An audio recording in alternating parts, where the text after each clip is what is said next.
The rain came down in sheets that September evening in 1876, turning the dusty streets of Julesburg, Colorado into rivers of mud. And that was when Marshal Cole Anderson heard the voice that would change everything about his carefully ordered life.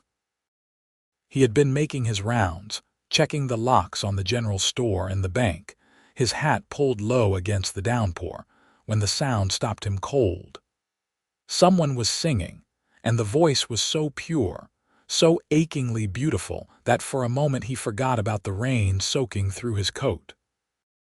The melody drifted from behind the church, a wedding hymn he recognized from the dozen ceremonies he had attended over his 32 years. Cole followed the sound, his boots squelching in the mud, until he rounded the corner of the whitewashed building. There, standing in the middle of the churchyard with her face turned up to the sky, was a woman in a simple cotton dress that clung to her frame from the rain. Her dark hair hung in wet ribbons down her back, and she held her arms out as if embracing an invisible partner, swaying slightly as she sang. "What on earth are you doing out here?" Cole called out, his voice nearly lost in the sound of the rain. The woman startled, her eyes flying open. They were the color of storm clouds, gray and silver all at once. She stared at him for a long moment, and he saw something break across her face, some careful composure shattering like glass. "Practicing," she said simply, her voice hoarse from singing. "For what?" "You will catch your death out here." Cole moved closer, already shrugging out of his coat despite the fact that he was nearly as wet as she was. "For the wedding I will never have." She said it matter-of-factly, without self-pity, but the words landed between them like stones. Cole stopped, his coat halfway off his shoulders. "I do not understand." The woman laughed, a sound that held no humor. "No, I suppose you would not. You are the marshal, are you not? I have seen you around town." "Cole Anderson," he confirmed, finally getting his coat free and holding it out to her. "And you are Sarah Reeves." She took the coat, wrapping it around her shoulders with shaking hands. Up close, he could see she was younger than he had first thought, perhaps 24 or 25, with fine features and a mouth that looked like it was made for smiling, though it was not smiling now. "I arrived in Julesburg 3 weeks ago." "I know," Cole admitted. "Saw you move into the boarding house on 3rd Street. You have been keeping to yourself." "No reason not to." Sarah pulled his coat tighter. "I came here to start over, to be somewhere nobody knew me, but some things follow you, I suppose." The rain was letting up slightly, turning from a deluge to a steady drumming. Cole gestured toward the church. "We should get you inside, dry you off properly. Then maybe you can explain why you are out here singing wedding hymns in a thunderstorm." Sarah hesitated, then nodded. They walked to the church door, which Cole opened with the ease of someone who knew it was never locked. Inside, the building was dark and quiet, smelling of wood, polish, and old hymnals. Cole found the oil lamp they kept by the door and lit it, casting warm light across the simple interior. "Sit," he instructed, pointing to one of the front pews. Sarah obeyed, and he noticed she moved with a slight limp. "You hurt?" "Old injury," she said, rubbing her right leg absently. "Happened 2 years ago. It is why I was out there singing." Cole sat down across from her in the pew on the other side of the aisle. "You will have to explain that one to me." Sarah was quiet for a long moment, staring down at her hands. When she finally spoke, her voice was steady but soft. "I was engaged to be married. His name was Thomas Whitfield. We grew up together in Kansas in a little town called Abilene. We had been planning our wedding for months, had everything arranged. The church, the dress, the hymns I would walk down the aisle to." She paused, swallowing hard. "Then there was an accident. A horse spooked, knocked me down. The wagon behind it ran over my leg." Cole winced, imagining the pain, the sound of breaking bone. The doctor said I would walk again, but I would always limp. I would always be slower, weaker on that side. Sarah's laugh was bitter. Thomas said he could not marry a cripple. Said he needed a wife who could work properly, who would not be a burden. He broke our engagement 2 weeks after the accident while I was still bedridden. He was a fool, Cole said immediately, the words coming out sharper than he intended. Sarah looked up at him, surprise flickering across her face. You do not even know me. I know enough. I know that any man who would abandon his betrothed over an injury is not worth the air he breathes. Cole leaned forward, his elbows on his knees. But that still does not explain why you were out there in the rain. After Thomas left, I could not bear to stay in Abilene. Everyone knew, everyone pitied me. I had to leave, had to go somewhere new. Sarah pulled his coat tighter around herself. But I realized today that it has been 2 years exactly since the accident. 2 years since my life changed. And I thought about that wedding, about how I had practiced walking down the aisle, practiced singing those hymns with my mother. I thought about how I would never have that now, never have a husband or children or any of the things I had dreamed about. Why not? Cole asked. Sarah stared at him. Did you not hear what I just said? I am damaged goods. No man wants a woman who cannot work a farm properly, who will pass a limp down to her children. That is the biggest load of nonsense I have ever heard, and I have heard quite a bit in my line of work. Cole stood up, frustrated in a way he could not quite name. You think a limp makes you worthless. I have seen women in this town who can barely read, who cannot cook to save their lives, who have tempers that would make a rattlesnake seem friendly. They all found husbands. Good men, too, because marriage is not about finding someone perfect. It is about finding someone you want to build a life with. Easy for you to say, Sarah said quietly. You are not the one people look at with pity. No, they just look at me like I am some kind of hero because I wear a badge. Cole ran a hand through his wet hair. You think that makes finding someone any easier? Half the women in town are scared of me, the other half only see the job, not the man. They sat in silence for a moment, the rain pattering against the church windows. Finally, Sarah said, I apologize for snapping at you. You have been nothing but kind, and here I am feeling sorry for myself. You are entitled to feel sorry for yourself now and then, Cole said. But doing it in a rainstorm seems a bit dramatic. That earned him a small smile, the first real one he had seen from her. It transformed her face, made her beautiful in a way that had nothing to do with features and everything to do with light. I suppose it was rather theatrical, Sarah admitted. But it felt right somehow, like I was washing away the old Sarah, the one who believed in fairy tales. What is wrong with fairy tales? They are not real. Real life is messy and painful and unfair. It can also be surprising, Cole said. Full of second chances and new beginnings. You came to Julesburg for a fresh start, did you not? So start fresh. Stop carrying around what that fool Thomas did to you. It is not that simple, maybe not, but it is a choice. Cole stood up, walked over to her pew and sat down beside her, maintaining a respectful distance. I lost my wife 6 years ago, cholera. We had only been married 8 months. Sarah turned to look at him, her eyes wide. I am so sorry. Her name was Margaret. She was funny and smart, and she made the worst coffee I have ever tasted in my life. Cole smiled at the memory. After she died, I thought that was it for me. Thought I had used up my one chance at happiness. Spent 2 years barely living, just going through the motions. What changed? One day I realized Margaret would have been furious with me for wasting my life like that. She believed in living every day to the fullest, in grabbing joy wherever you could find it. Cole looked at Sarah. So I made a choice to start living again, not to forget her but to honor her by not giving up on life. That is very brave, Sarah said softly. No, it was just common sense finally kicking in. Cole stood up. Come on, let me walk you back to your boarding house. You need to get into dry clothes before you do catch your death. They walked through the now gentle rain, side by side.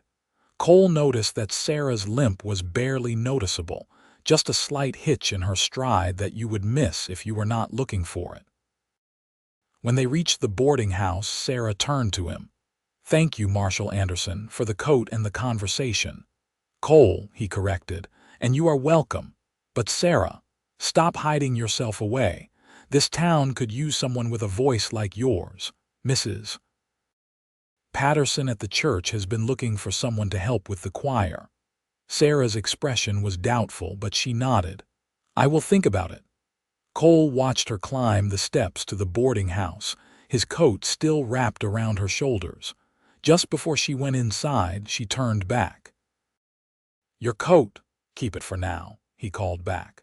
Gives me an excuse to see you again. The smile she gave him then was worth every drop of rain that had soaked him to the bone. Over the next few weeks, Cole found himself inventing reasons to cross paths with Sarah Reeves. He would patrol past the boarding house at times when he knew she took her morning walk. He would stop by the general store when he saw her through the window, making conversation about the weather or the latest news from Denver. He learned that she was working as a seamstress, taking in alterations and making clothes for the townspeople. She had a gift for it, could look at a person and know exactly what would suit them. You should open a shop, Cole suggested one afternoon when he found her sitting on the boarding house porch, working on a dress. With what money? Sarah asked, not looking up from her stitching.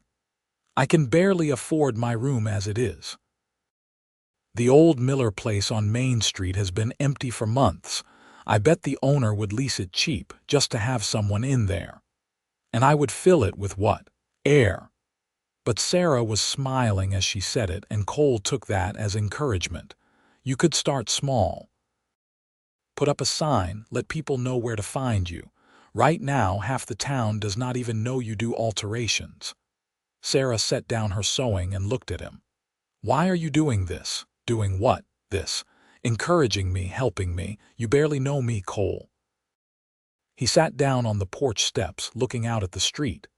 Maybe I want to know you better. Is that so strange? Yes, Sarah said honestly.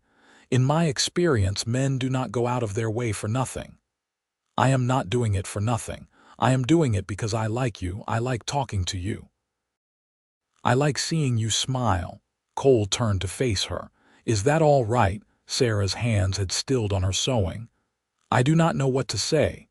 You do not have to say anything. Just think about the shop. Think about building something here. Cole stood up. And think about coming to the church social on Saturday. The whole town will be there. Good food, music, dancing. I do not dance, Sarah said quickly. Not anymore. You do not have to dance. You could just come, meet people, have a good meal. Cole tipped his hat to her. But if you did want to dance, I would be honored to partner you, limp and all. He walked away before she could respond, but he could feel her eyes on his back the whole way down the street.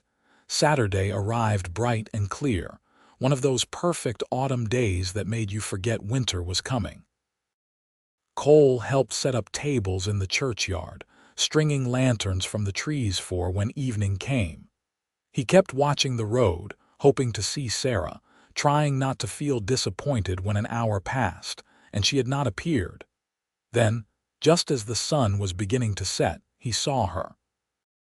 She was wearing a dress he had not seen before, a deep blue that brought out the silver in her eyes. Her hair was pinned up, with a few loose curls framing her face. She looked nervous, standing at the edge of the churchyard, taking in the crowd. Cole excused himself from the conversation he was having with the sheriff and made his way over to her. You came. I almost did not, Sarah admitted. I must have changed my mind a dozen times. I am glad you did not change it a 13th time. Cole offered her his arm.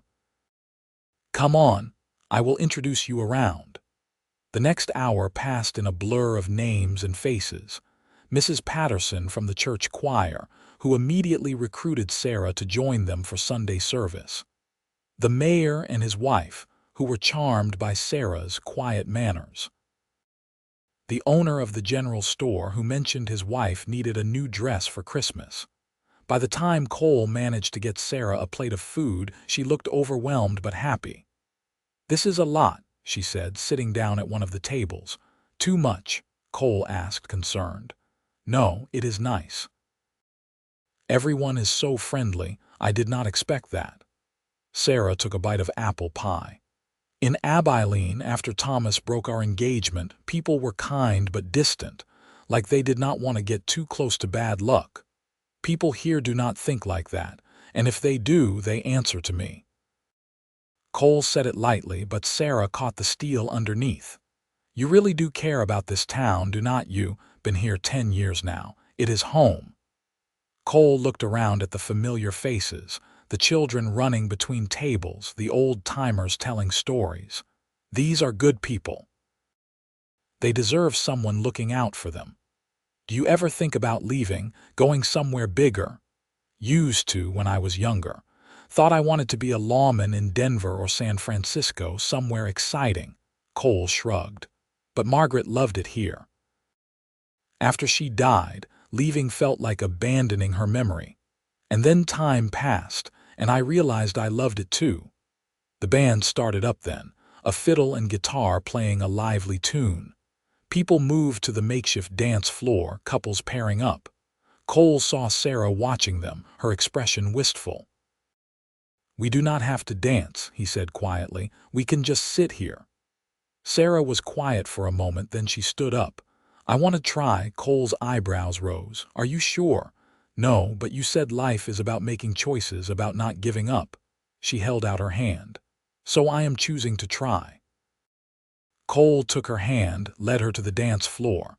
The song was a simple waltz, nothing too complicated. He placed one hand at her waist, kept his other hand gentle in hers. "We will go slow. If it hurts, we stop." "Deal, deal," Sarah breathed. They started to move, and Cole could feel the slight hitch in her step, the way she favored her left leg. But she was smiling, her eyes bright with determination. They made it through one verse before Sarah stumbled slightly, catching herself against his chest. "Sorry," she gasped. "Nothing to apologize for."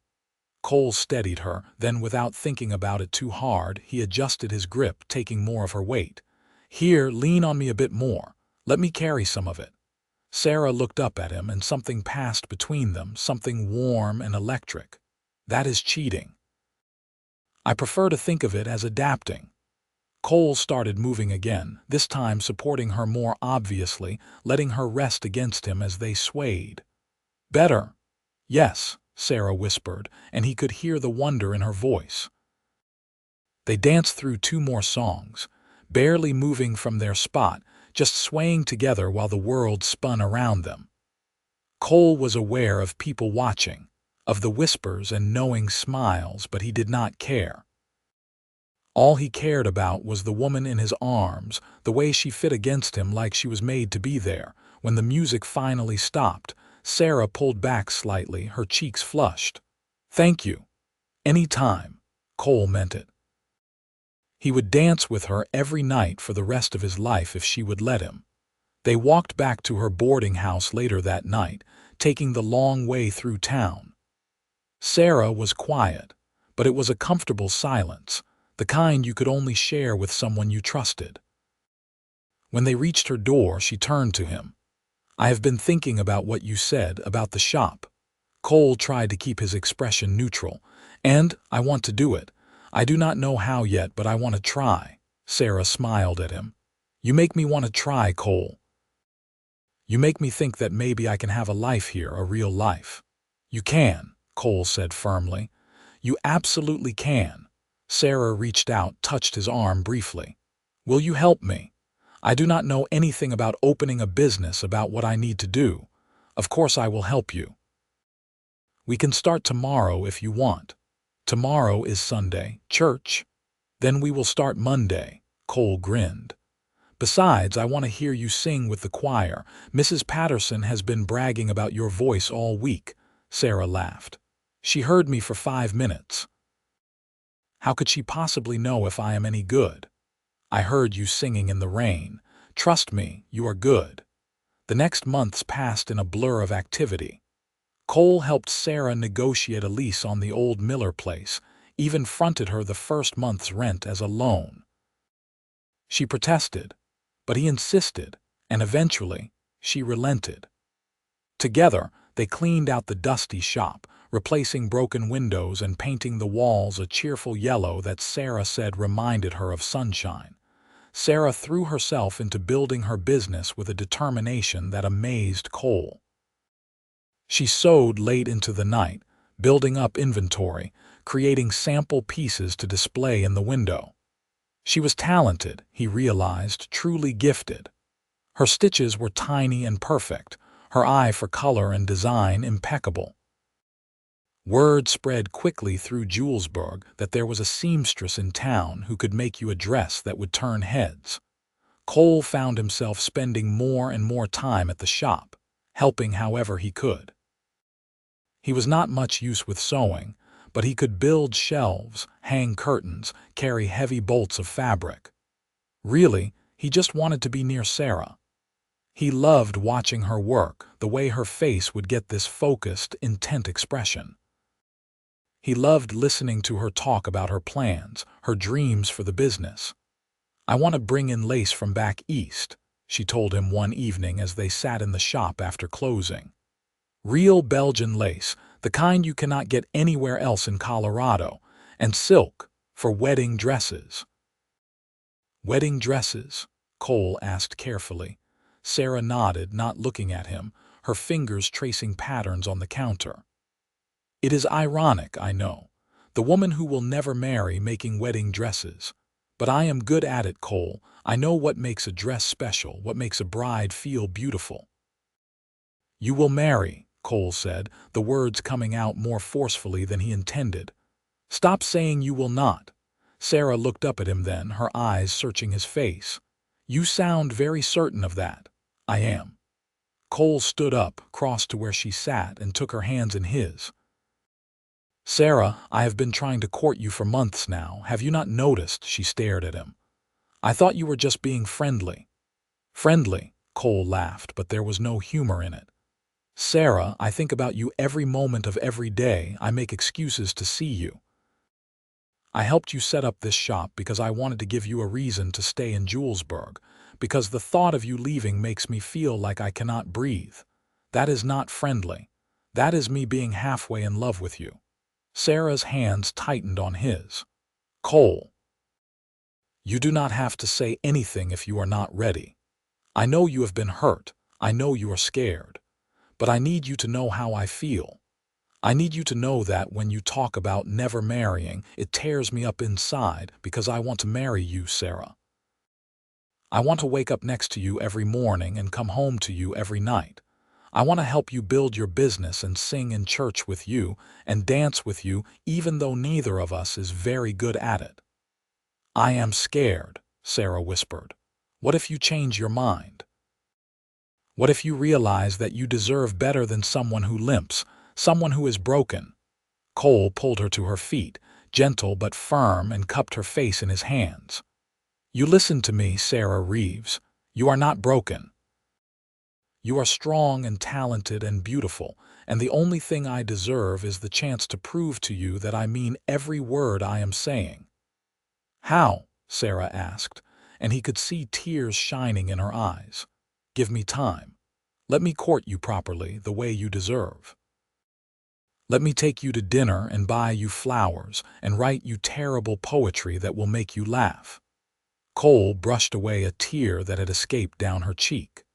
"Let me show you that not all men are like Thomas, that some of us know a treasure when we find one." Sarah was quiet for a long moment, and Cole could hear his own heartbeat pounding in his ears. Then, slowly, she smiled.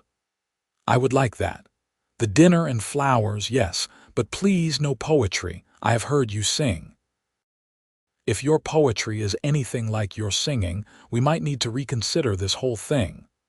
Cole laughed, relief flooding through him. "My singing is not that bad." "It is pretty bad," Sarah said, but she was smiling, really smiling, and when she leaned forward and kissed him, quick and sweet, Cole thought his heart might burst right out of his chest. After that night, everything changed, and yet nothing changed. Cole still found reasons to visit the shop, but now he did not have to pretend it was just friendly interest. He brought Sarah lunch when she forgot to eat, too absorbed in her work.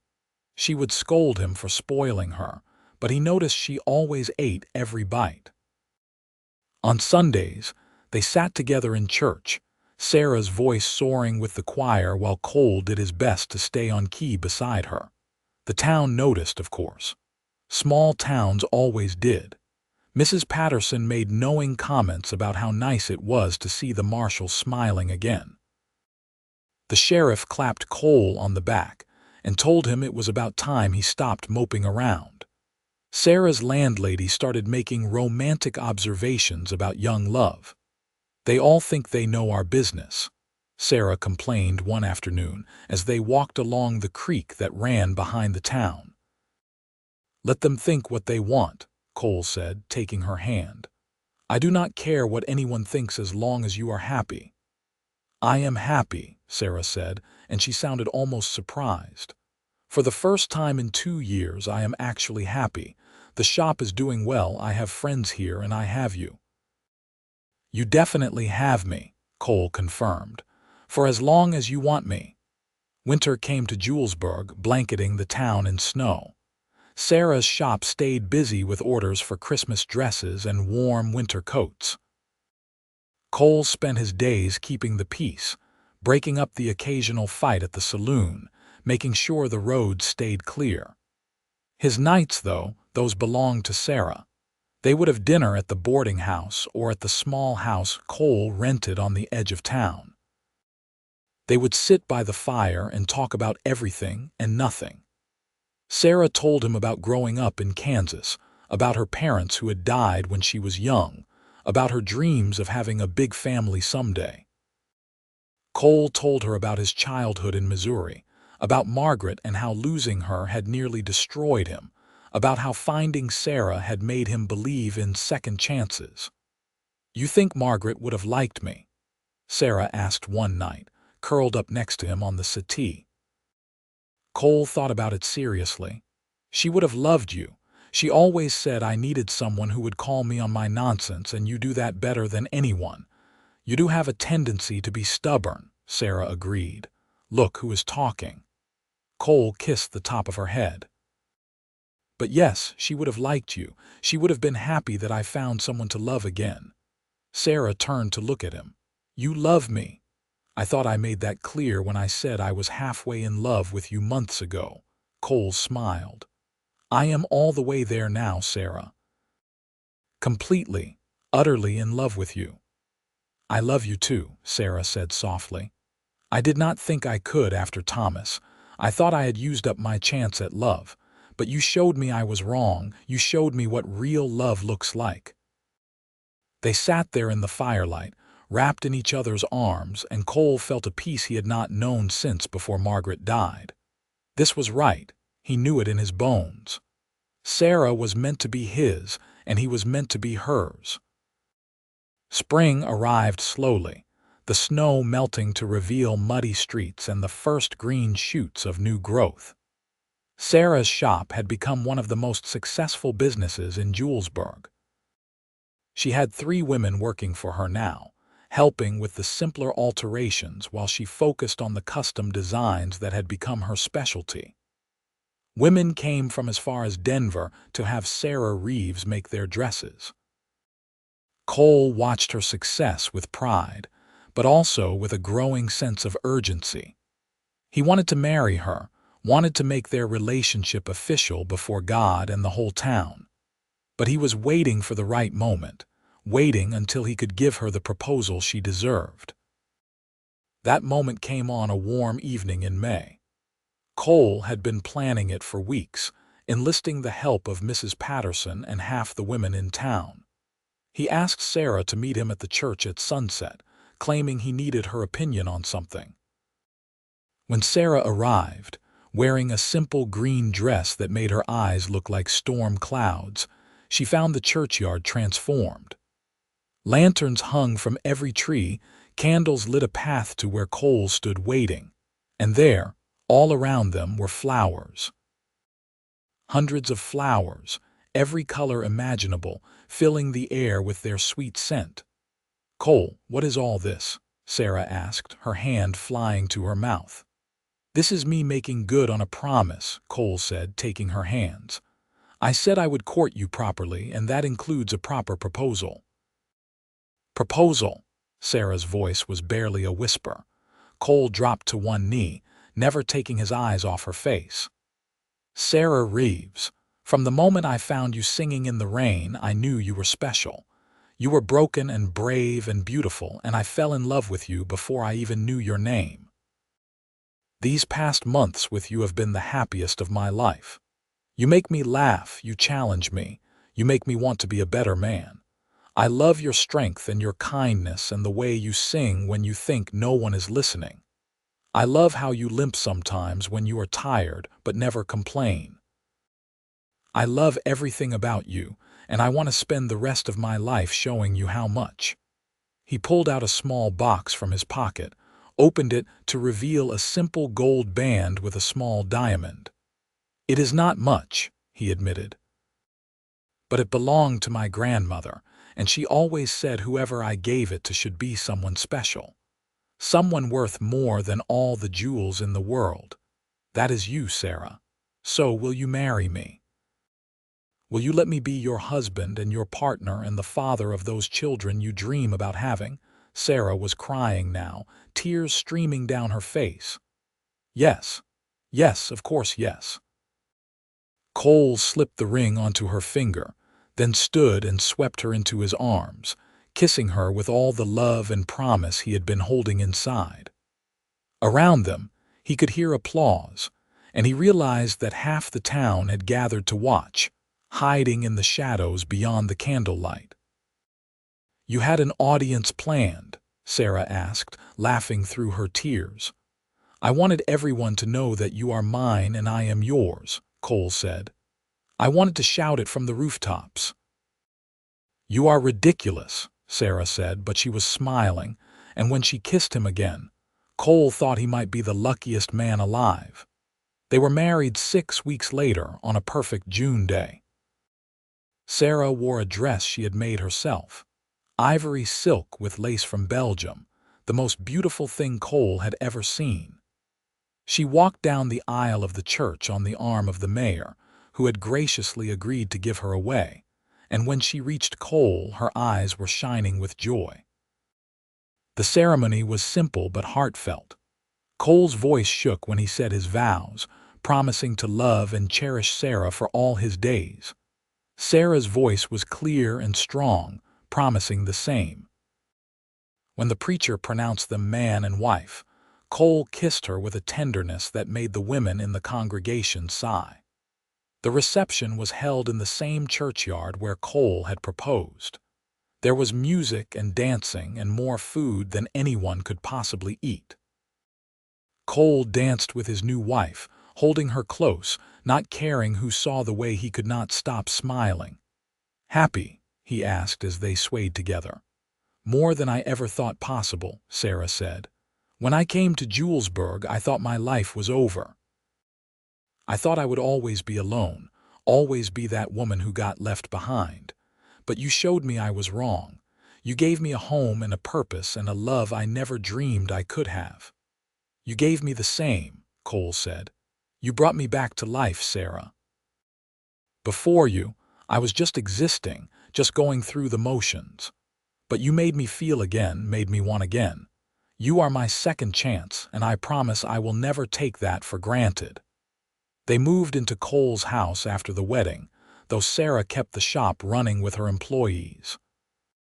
Cole loved coming home to find her there, sewing by the window or cooking dinner, or just reading a book by the fire. He loved the small intimacies of married life, the way she would kiss him goodbye in the morning, the way she would wait up for him when he worked late. Their first year of marriage was not without challenges. Cole's job was dangerous, and there were nights when Sarah would pace the floors, worrying about him until he came home safe. Sarah's shop faced competition when another seamstress tried to set up business in town. Though that woman quickly realized she could not match Sarah's skill and moved on. They had arguments about money, and about whether Cole worked too much, and about a dozen other small things that all married couples fought about. But through it all, their love only grew stronger. Cole learned that Sarah liked her coffee sweet and her mornings quiet. Sarah learned that Cole had nightmares sometimes about losing her, and she would hold him until they passed. They learned to talk through their disagreements, to compromise and support each other. A year and a half after their wedding, Sarah came to Cole with news that made his heart soar. She was with child, due in the spring. Cole picked her up and spun her around, laughing when she scolded him for being reckless. "We are going to be parents," he said, his hand resting on her still flat stomach. "We are," Sarah confirmed, her own hand covering his. "Are you ready for that?" "I have been ready since the day I married you," Cole said, "though I have no idea what I am doing." "Neither do I," Sarah admitted, "but we will figure it out together." The pregnancy was not easy. Sarah was sick for the first few months, barely able to keep anything down. Cole would hold her hair back and rub her back and feel utterly helpless. As she grew bigger, her leg bothered her more, the extra weight making her limp more pronounced. But Sarah never complained, just accepted Cole's help when he insisted on carrying her up the stairs or doing the shopping for her. Their son was born on a cool morning in April, arriving 2 weeks early and screaming his displeasure at being forced into the world. Cole stood next to Sarah's bed, holding her hand and trying not to pass out from the fear and excitement. When the doctor finally placed the baby in Sarah's arms, Cole looked down at his son's red, wrinkled face and fell in love all over again. "He is perfect," Sarah whispered, exhausted but glowing. "He is," Cole agreed, his voice thick with emotion. What should we name him? They had discussed names for months, never quite agreeing on anything. But now, looking at their son, Sarah said, "Matthew, after your father." Cole's father had died when he was young, but he remembered him as a good man, a kind man. "Matthew Cole Anderson," he said, testing out the name. "I like it." "Matthew Anderson," Sarah repeated, smiling down at the baby. "Welcome to the world, little one. Being parents changed everything." Cole had thought he understood love before, but the fierce protectiveness he felt for his son was something entirely new. He would stand by Matthew's cradle for hours, just watching him sleep, marveling at his tiny fingers and toes. Sarah would laugh at him, call him a fool, but he could see she did the same thing when she thought he was not looking. Matthew was a good baby, relatively calm and easy. He had Sarah's eyes and Cole's dark hair, and as he grew, it became clear he had inherited his mother's musical talent. He would coo and babble in response to Sarah's singing, creating his own little melodies. When Matthew was 6 months old, Sarah announced she was pregnant again. Cole was thrilled, though worried about her taking on too much.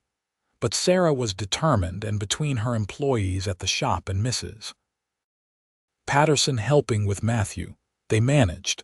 Their daughter arrived the following spring, this time on a warm day that smelled of flowers and new grass. She was smaller than Matthew had been, with a shock of red hair that made Cole laugh. "Where did that come from?" he asked, running his finger over the baby's soft head. "My mother had red hair," Sarah said sleepily. "I had forgotten, but I guess it runs in the family." They named her Emma Rose, and if Cole had thought he could not love another person as much as he loved Matthew and Sarah, Emma proved him wrong. She was his little girl, and from the moment she was born, she had him wrapped around her tiny finger. The years passed in a blur of laughter and tears, first steps and first words. Cole continued his work as marshal, keeping Julesburg safe, while Sarah's shop thrived. They added 2 more children to their family over the next few years, another boy they named Samuel, and then another daughter, Grace. Their house was always full of noise and chaos, children running everywhere, toys scattered across the floor. Cole loved it, loved the mess and the noise and the utter disorder. He would come home from work to find Sarah in the kitchen, flour in her hair, trying to teach Emma how to bake, while Matthew chased Samuel through the house, and baby Grace screamed from her cradle. "Peaceful household you have here," he would say, and Sarah would throw a dishcloth at him, but she would be smiling. On their 10th wedding anniversary, Cole took Sarah back to the church where he had proposed. The children were staying with Mrs. Patterson for the night, giving them a rare evening alone. They walked through the churchyard hand in hand, and Cole thought about how much had changed since that rainy night when he had found her singing. "You ever regret it?" he asked as they sat on one of the benches under the trees. "Marrying me, staying here in Julesburg?" Sarah turned to look at him, her expression serious. "Not for one single moment. This life, with you and our children, it is more than I ever dreamed possible. When I was standing in the rain that night, practicing for a wedding I thought I would never have, I could not have imagined this. I could not have imagined you or the love we have built." "I was so scared that night," Cole admitted, "when I heard you singing and you looked so sad. I wanted to fix it, wanted to take away your pain, but I did not know how." "You did fix it," Sarah said. "Not right away, not all at once. But slowly, day by day, you showed me that I was not broken, that I could have everything I had ever wanted. You gave me hope, Cole. You gave me a future." "You gave me the same," Cole said, pulling her close. "I was just going through the motions before you, but you made me want to live again, made me believe in happy endings." They sat there as the sun set, painting the sky in shades of orange and pink. Cole thought about all the years ahead of them, all the moments they would share. Watching their children grow, becoming grandparents someday, growing old together. It was everything he wanted, everything he needed. "I love you, Sarah Anderson," he said, the words as true now as they had been the first time he had said them. "I love you too, Marshal Anderson," Sarah replied, and then she kissed him, sweet and slow, a promise of all the years to come. The children grew quickly, as children do. Matthew proved to be bright and curious, always asking questions and getting into mischief. Emma inherited her mother's talent for sewing, spending hours in the shop learning the trade. Samuel was quiet and thoughtful, preferring books to roughhousing. Grace was the wildest of them all, fearless and stubborn, keeping Cole and Sarah on their toes. Cole taught his sons to ride and shoot, important skills in the West. He taught his daughters the same things, ignoring the raised eyebrows from some of the more traditional townspeople. Sarah taught all of them to read and write and sing, and the Anderson house became known for the music that poured from its windows on Sunday afternoons. When Matthew turned 18, he announced his intention to become a lawman like his father. Cole had mixed feelings about this, knowing the dangers of the job, but he was proud too. He spent the next year teaching Matthew everything he knew, preparing him for the day he would wear a badge of his own. Emma married at 20, to a young rancher named Peter who treated her like a queen. Sarah made her daughter's wedding dress, the most elaborate creation she had ever attempted, with yards of silk and lace that made Emma look like a princess. Cole walked her down the aisle, fighting back tears the entire way. Samuel became a teacher, opening a school in Julesburg and bringing education to children who might not otherwise have had it. Grace, true to her wild nature, married a cowboy and moved to Wyoming, writing long letters home about her adventures. Through it all, Cole and Sarah remained the center of their family, the foundation that everything else was built on. They grew older together, silver threading through their hair, lines deepening on their faces, but they still held hands when they walked through town. They still danced in the kitchen when they thought no one was watching. They still looked at each other like they were the greatest gift either had ever received. On their 30th wedding anniversary, their children and grandchildren gathered at the house for a celebration. There were 15 people crowded around the dinner table, 3 generations of Andersons, all talking and laughing and arguing good-naturedly.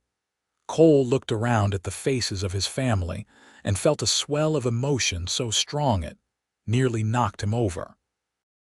All of this, every person at this table, existed because he had heard a woman singing in the rain 30 years ago. Because he had not walked away, had not dismissed her sadness as none of his business. Because he had fallen in love with Sarah Reeves and convinced her to take a chance on him. "You all right?" Sarah asked quietly, touching his hand.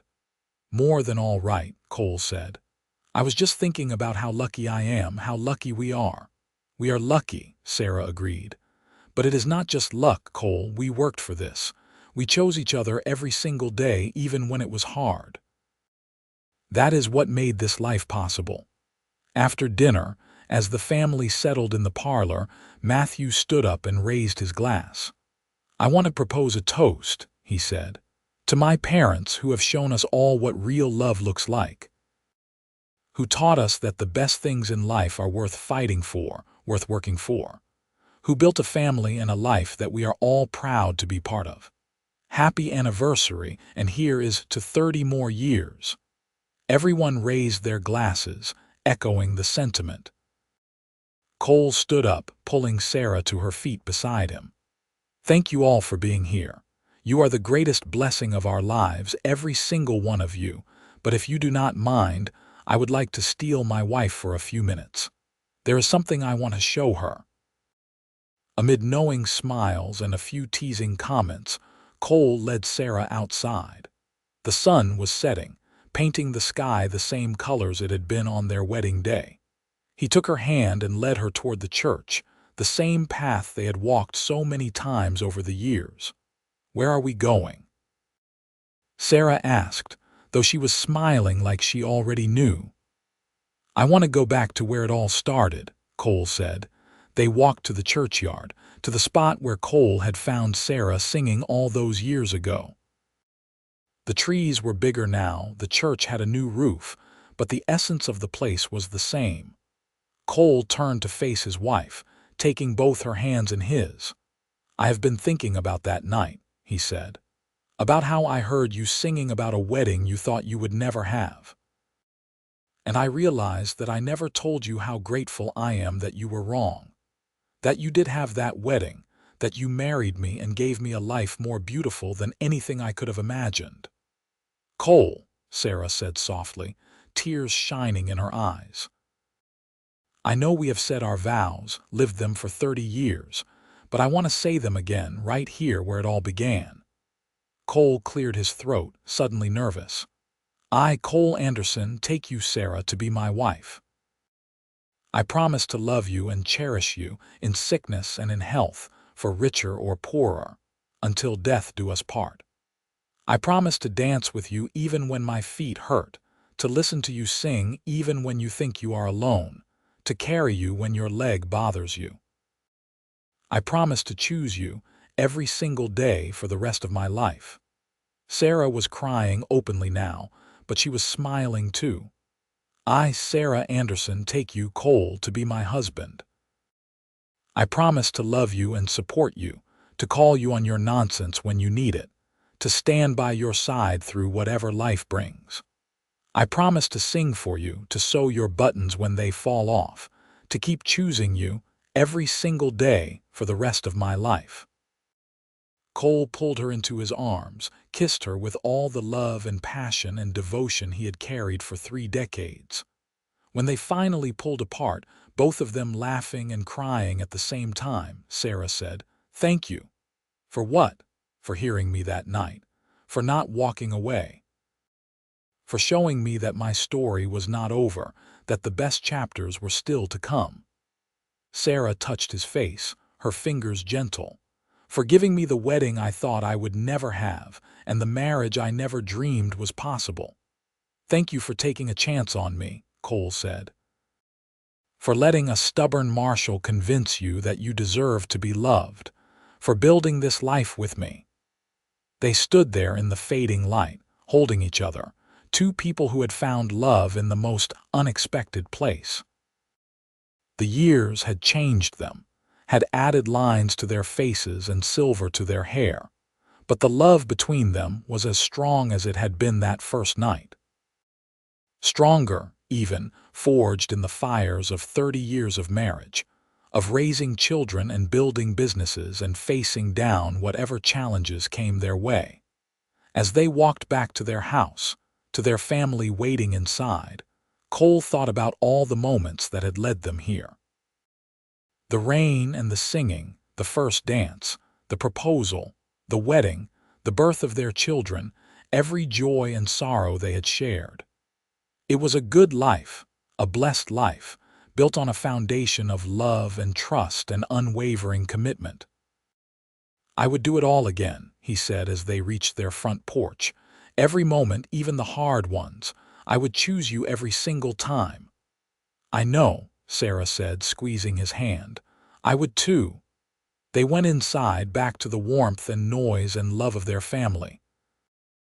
Matthew was playing with his children, showing them card tricks. Emma was helping clean up the dinner dishes, laughing at something Peter said. Samuel was reading to his daughter, while Grace regaled anyone who would listen with stories of life in Wyoming. This was their legacy, Cole thought. Not the years he had spent as Marshal, not the success of Sarah's shop, but this. A family built on love, children and grandchildren who knew they were cherished, a home full of laughter and joy. This was what mattered, what would endure long after he and Sarah were gone. As the evening wore on and their children and grandchildren began to leave, heading back to their own homes, Cole and Sarah stood on the porch, waving goodbye. When the last wagon had disappeared down the road, they went back inside, settling into their favorite chairs by the fire. 30 years, Sarah said, shaking her head. "Sometimes it feels like yesterday, and sometimes it feels like we have always been together." "Both, I think," Cole said. "Time is funny like that." They sat in comfortable silence, the kind that only comes after decades together. Cole reached over and took Sarah's hand, and she laced her fingers through his automatically, a gesture they had repeated 10,000 times over the years. "You remember what you told me that first night?" Cole asked. "About practicing for a wedding you would never have." "Of course I remember. It was one of the lowest points of my life. I think about it sometimes, about how different things might have been if I had not heard you singing. If I had taken a different route on my rounds, if the rain had been louder, if 100 small things had been different." "But they were not," Sarah said. "You did hear me. You did stop. You did show me kindness when I needed it most." "Do you think it was fate?" Cole asked. "That we were meant to find each other?" Sarah thought about it. "I think we were two broken people who found each other at exactly the right time. Maybe that is fate, or maybe it is just luck. But whatever it was, I am grateful for it every single day." Cole pulled her hand to his lips, kissed her knuckles gently. "I love you, Sarah Anderson. I have loved you for 30 years, and I will love you for 30 more if God grants us the time." "I love you too," Sarah said. "Thank you for being the answer to a prayer I did not even know I was praying that night." They sat there until the fire burned low, two people who had built a life together from nothing but hope and determination and love. When they finally headed upstairs to bed, they walked hand in hand, supporting each other, just as they had for 3 decades. Cole knew, as he drifted off to sleep with Sarah curled against his side, that he was the luckiest man in the world.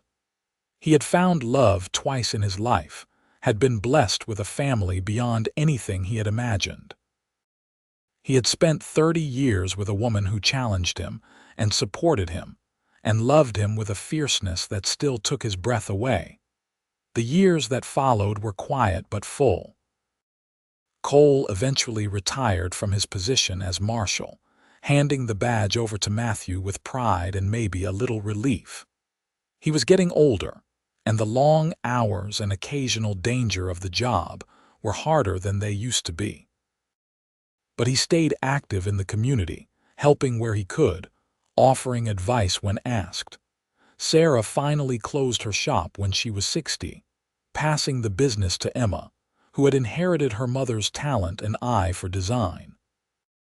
She spent her days now doing what she wanted, sewing for pleasure rather than profit, tending her garden, playing with her growing number of grandchildren. They settled into a comfortable rhythm, these golden years of their marriage. Morning coffee on the porch, afternoon walks when the weather was nice, evenings by the fire with books or conversation. They went to church every Sunday, Sarah still singing with the choir, her voice as beautiful as ever even if it did not quite have the range it once had. Their children visited often, bringing grandchildren who climbed all over Cole and begged Sarah for cookies and stories. The house that had seemed so empty after the children left was full again, filled with the laughter and chaos of a new generation. On a warm summer evening, when Cole was 68 and Sarah 65, they sat on their porch watching the sunset. Sarah's leg had been bothering her more lately, the old injury making itself known in the form of arthritis. But she never complained, just accepted Cole's arm when she needed support, his help when the pain was bad. "I have been thinking," Sarah said, breaking the comfortable silence. "About what?" "About that night all those years ago. About standing in the rain and singing those hymns, feeling so sorry for myself." "Sarah," Cole started, but she held up a hand. "Let me finish. I was thinking about how I believed my life was over, how I thought the best I could hope for was to exist, to get through each day. I never imagined this, Cole. A husband who loves me, children and grandchildren who fill my life with joy. A business I built from nothing, a place in this community, real, genuine happiness." "You deserved all of it," Cole said firmly. "Maybe.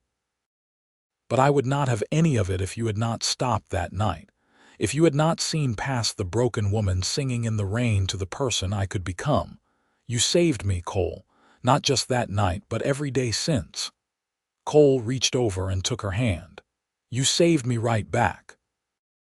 I was barely living before you, Sarah, just going through the motions, but you gave me a reason to really live again, to feel again.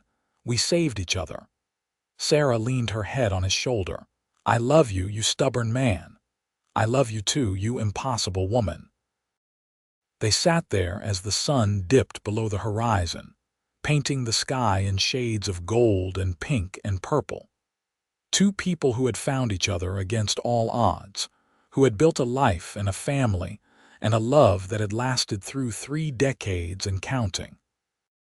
Two people who had learned that sometimes the best chapters of your life start when you think the story is over. Cole and Sarah Anderson spent their remaining years in Julesburg, surrounded by the family they had created and the community they had become part of. They celebrated birthdays and anniversaries, welcomed new great-grandchildren, mourned the loss of friends and loved ones. Through it all, they remained devoted to each other, their love a constant in a changing world. When Cole died at the age of 76, peacefully in his sleep with Sarah beside him, the entire town turned out for his funeral. He had been their marshal for over 20 years, had protected them and served them and become part of the fabric of Julesburg. But more than that, he had been a good man, a loving husband and father, someone who made the world better just by being in it. Sarah stood at his grave, supported by Matthew on one side and Emma on the other, and sang the same hymn she had been singing that rainy night so many years ago. Her voice was older now, not as strong, but it was still beautiful, still full of the emotion that had first caught Cole's attention. She sang for the wedding they had shared, for the life they had built, for the love that death could not diminish. After the service, surrounded by her children and grandchildren and great-grandchildren, Sarah looked at the faces of her family and saw Cole in all of them. Matthew had his father's steady presence, Emma had his kindness, Samuel had his thoughtfulness, Grace had his stubbornness. And all of them, every single one, had been shaped by the love Cole and Sarah had shown them, the example they had set. Sarah lived for another 5 years after Cole's death, years filled with family and friends and the quiet satisfaction of a life well lived. She never remarried, never even considered it. Cole had been her one true love, her second chance, and she had no desire for a third. Instead, she poured her love into her family, into her community, into keeping Cole's memory alive.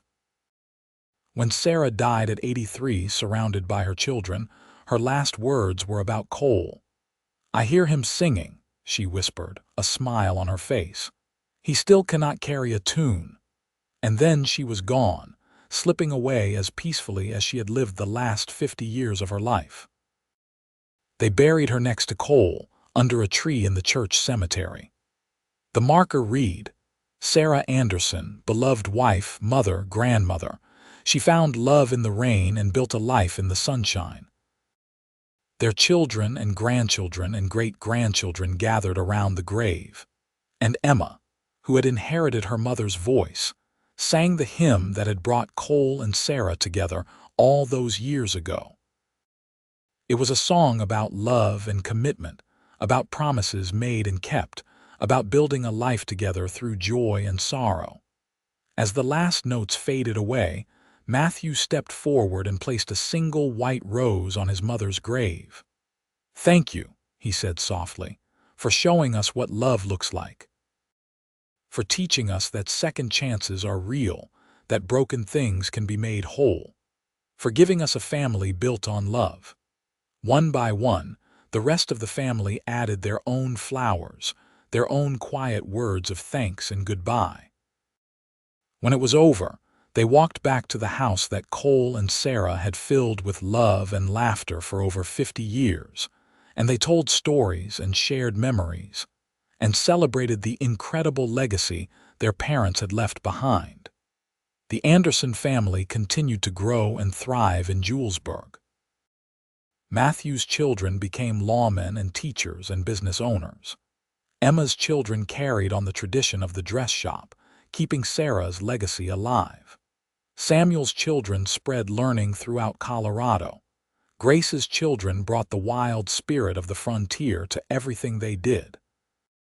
And all of them, every single descendant of Cole and Sarah Anderson, grew up knowing the story of how their family began. About a broken woman singing in the rain, practicing for a wedding she thought she would never have. About a lonely marshal who heard her and decided to stop. About two people who found love when they least expected it, and built something beautiful from the ruins of their past heartbreaks. It became a family legend, passed down through the generations, a reminder that it is never too late for a second chance, that love can find you in the most unexpected places, that sometimes the best things in life come from the moments when we are most vulnerable. The story of Cole and Sarah became part of Julesburg's history too.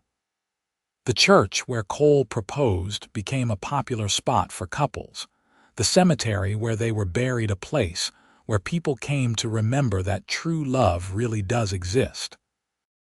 The dress shop that Sarah founded continued for 3 generations, each owner carrying on her tradition of making women feel beautiful on the most important days of their lives. Years turned into decades, and still the story endured.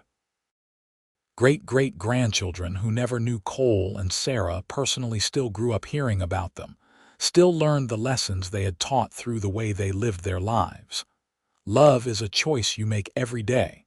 Broken things can be mended. The past does not have to define your future. Second chances are real if you are brave enough to take them. And sometimes, on rainy evenings in Julesburg, people swore they could hear singing coming from the churchyard. A woman's voice, pure and beautiful, singing hymns of love and commitment. And if you listened very carefully, you could hear a man's voice too, slightly off-key but full of love, joining in harmony. It was just the wind, of course, or imagination, or the echo of a story told so many times it had become part of the very air. But the romantics, the believers, they knew better. They knew it was Cole and Sarah, still together even in death, still singing the songs of their love, still reminding everyone who heard them that true love never dies, it just changes form. The legacy of Cole and Sarah Anderson lived on in Julesburg for generations, a testament to the power of love, the importance of second chances, and the beautiful truth that sometimes the greatest love stories begin in the most unexpected ways, with a woman singing in the rain and a man brave enough to stop and listen.